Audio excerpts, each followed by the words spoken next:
बहुत बहुत धन्यवाद संचालक महोदय। बहुत बहुत धन्यवाद जिलाध्यक्ष जी। अब मैं अगली कड़ी में ज्यादा समय न लेते हुए मैं भीम आर्मी के राष्ट्रीय अध्यक्ष माननीय विनय रतन सिंह जी को आमंत्रित करता हूं। एक बार जोरदार तालियों से जय भीम, जय भीम, जय भीम। जीत रहा है, जीतेगा, जीत रहा है, जीतेगा, जीत रहा है, जीतेगा, जीत रहा है, जीतेगा। बहुत बहुत धन्यवाद। जय भीम। शुक्रिया ग्राम हरसेवकपुर के वासियों का जो यहाँ बुलाया, मान सम्मान किया। मान सम्मान तो अगर पूरे पूर्वांचल में जब आते हैं तो एक अलग सा महसूस होता है। ऐसा लगता है कि अपने परिवार के साथ पास आकर के सदियों बाद मिले हैं। तो शुक्रिया आप सभी का, उन सब साथियों का शुक्रिया जो लोग मुझे यहाँ सुन पा रहे हैं, उन सबका भी शुक्रिया जिन्होंने ये कार्यक्रम कराया।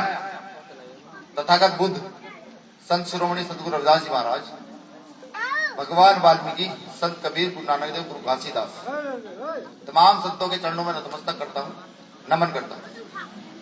और हमारे आदर्श इस पीढ़ी को नई दिशा देने वाले फूले पेरियार डॉक्टर बाबा साहब अम्बेडकर साहब, काशीराम साहब को भी अपना आदर्श पेश करता हूँ, नमन करता हूँ। साथियों, कुछ सवाल जवाब है आप लोगों से, जो मेरी बहनें सुनी है वो भी गौर से सुने। जहां तक मेरी आवाज जा रही है वो सब सुने, प्रत्येक वर्ग का व्यक्ति सुने। वो व्यक्ति सुने जो कभी भूखा रहा है, वो माँ सुने जो अपने बच्चों की पढ़ाई के लिए निरंतर प्रयास करती, वो साथी सुने जो शोषण का शिकार हुआ है, वो साथी सुने जो गरीबी की व्यवस्था से जूझ रहा है, वो साथी सुने जो गोरखपुर में जब बरसात आ जाती है 2 से 3 फुट पानी के अंदर रहता है, वो साथी सुने। वो बहन सुने जो अखबारों के माध्यम से पूरे देश में होने वाला अत्याचार देखती है। वो बुजुर्ग सुने जो सारी उम्र मेहनत करने के बाद भी आज अपना वृद्ध जीवन काटने में सक्षम नहीं है, जीने में सक्षम नहीं है। इन सब बातों को बताने का कारण क्या है, ये आप सब लोगों को बताऊंगा। चुनाव आते हैं और चले जाते हैं, बहुत सारे प्रत्याशी आएंगे, पहले भी आते रहे हैं, आगे भी आते रहेंगे, चुनाव लड़ेंगे, चले जाएंगे। मैं आपसे वोट की अपील करने नहीं आया। साथी ने बता दिया केतली का निशान है। भारत देश का एक बेटा चुनाव लड़ रहा है, वो व्यक्ति चुनाव लड़ रहा है जिसका नाम भारत में नंबर 1 पर आता है। विदेश की टाइम मैगजीन ने अकेले भारतीय को जगह दी है अपनी मैगजीन के अंदर, जिसका नाम भाई चंद्रशेखर आजाद है। ये बताने के लिए आया हूं कि जब मैं सहारनपुर से चला यहां के लिए, तो मैंने सोचा कि योगी आदित्यनाथ जी के खिलाफ प्रचार करने के लिए बहुत मेहनत करनी पड़ेगी, बहुत सारे मुद्दे ढूंढने पड़ेंगे। ये मैंने सोचा था। भाई मुख्यमंत्री हैं, उनका जिला है, उनकी विधानसभा है, तो मैंने सोचा गलियां पक्की होंगी, अनुसूचित जाति जनजाति के लोगों के मकान पक्के होंगे, घरों में शौचालय होगा। 65-75 किसकी है? 65-75 गाड़ी किसकी है? यूपी 16 कौन सी है? 15 65-75 गाड़ी जिसकी है वो साइड कर ले, किसी आने जाने वाले साथी को परेशानी नहीं होनी चाहिए। सोचा कि लोग नशे से दूर जा रहे होंगे, लेकिन जब यहाँ आया तो देखा कि यहाँ वो व्यवस्था है कि बच्चों के रोजगार छोड़िए, बच्चों की पढ़ाई की भी व्यवस्था यहाँ नहीं है, यहाँ नहीं है। अब सवाल ये है, जिन बच्चों की पढ़ाई की व्यवस्था नहीं है वो क्यों नहीं? आजादी के 3 साल के बाद भी क्या हमें अधिकार नहीं है अपने बच्चों को डॉक्टर और इंजीनियर बनाने का? क्या हमें अधिकार नहीं है कि बच्चे अच्छी शिक्षा लेकर के अच्छी अच्छी नौकरियों पर बैठे, अच्छे अच्छे व्यापार करें, जिससे हमारी आर्थिक स्थिति सुधर सके? क्या अधिकार नहीं है जनता को अच्छे अच्छे रास्तों पर चलने का? क्या अधिकार नहीं है हम सबको अपनी बात रखने का? बिल्कुल। जब यहाँ प्रचार किया, कैंपेन किया, बहुत सारे साथियों से, व्यापारियों से, मजदूरों से, किसानों से बात हुई, उन्होंने एक बात कही कि भैया वोट तो आपको दे देंगे, आपके साथ नहीं जा पाएंगे, आपके साथ नहीं चलेंगे। तो पता लगा कि जो राजनीति कभी पूंजीवाद सामंतवाद पर स्थापित थी, वो राजनीति आज खास तौर से गोरखपुर के अंदर डरवाद पर स्थापित कर दी गई है, लोगों को डरा कर स्थापित कर दी। बहुत सारे लोग तरह तरह की बातें बताएंगे, कहेंगे चंद्रशेखर आजाद जी आए हैं चुनाव लड़ने के लिए इसलिए कि उनको ख्याति चाहिए, उनको प्रसिद्धि चाहिए। मैं पूछना चाहता हूं, एक व्यक्ति भारत का आपका बेटा जिसका विदेश में नाम है, टाइम मैगजीन में नाम आता है, उसको किस चीज की प्रसिद्धि चाहिए?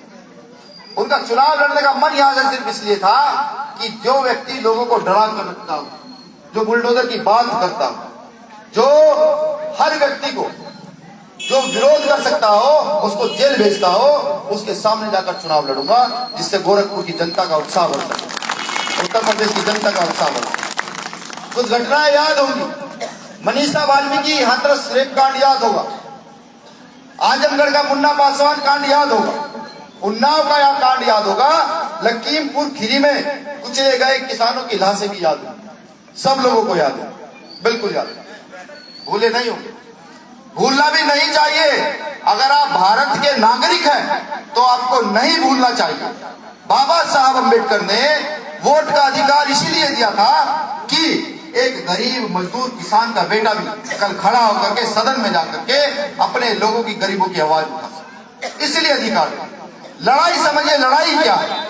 लड़ाई रोजगार का अगर आप सवाल करते हैं तो लखनऊ के अंदर 59,000 शिक्षक भर्ती के बच्चों पर लाठीचार्ज कर दी जाती है।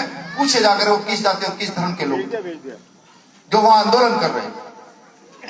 सोचिए जरा, जब कहीं अत्याचार होता है, बेटी के साथ गलत होता है, तो वो कौन लोग हैं जो बलात्कारियों के पक्ष में जनसभाएं करते हैं, प्रेस कॉन्फ्रेंस करते हैं उनके समय? वो लोग कौन?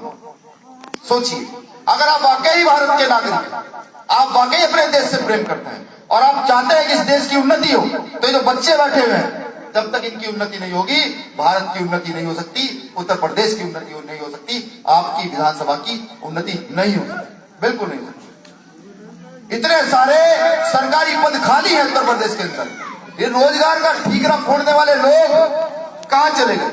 हमने तो सोचा था कि शायद गोरखपुर को स्पेशल व्यवस्था माननीय मुख्यमंत्री महोदय ने की होगी कि वैकेंसी निकाल कर गोरखपुर के लोगों की भर्ती ज्यादा की होगी।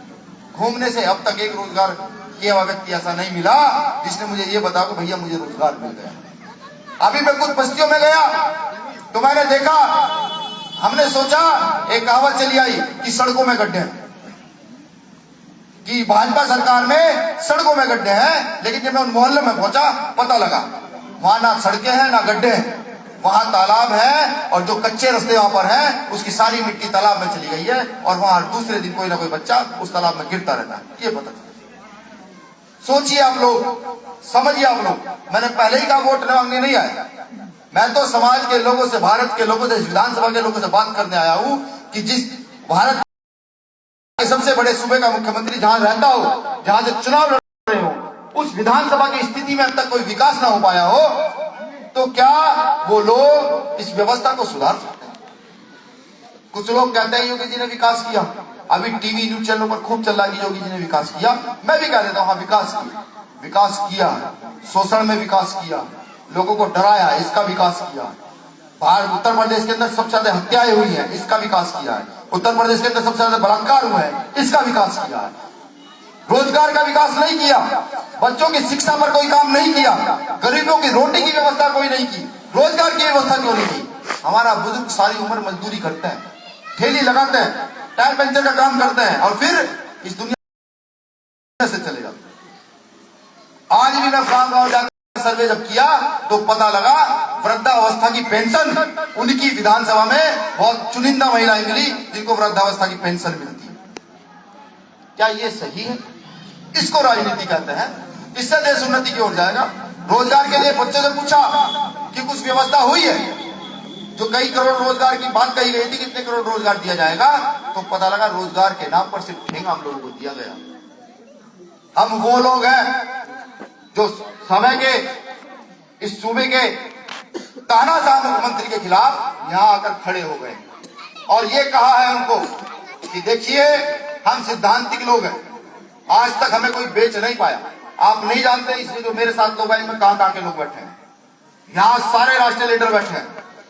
MS आर्य जी को आपने सुना, Azad Samaj party legal wing के राष्ट्रीय लीडर हैं साहब, है रिटायर्ड है क्लास 1 अफसर से। आजाद समाज पार्टी के राजकुमार जी कोर कमेटी सदस्य हैं।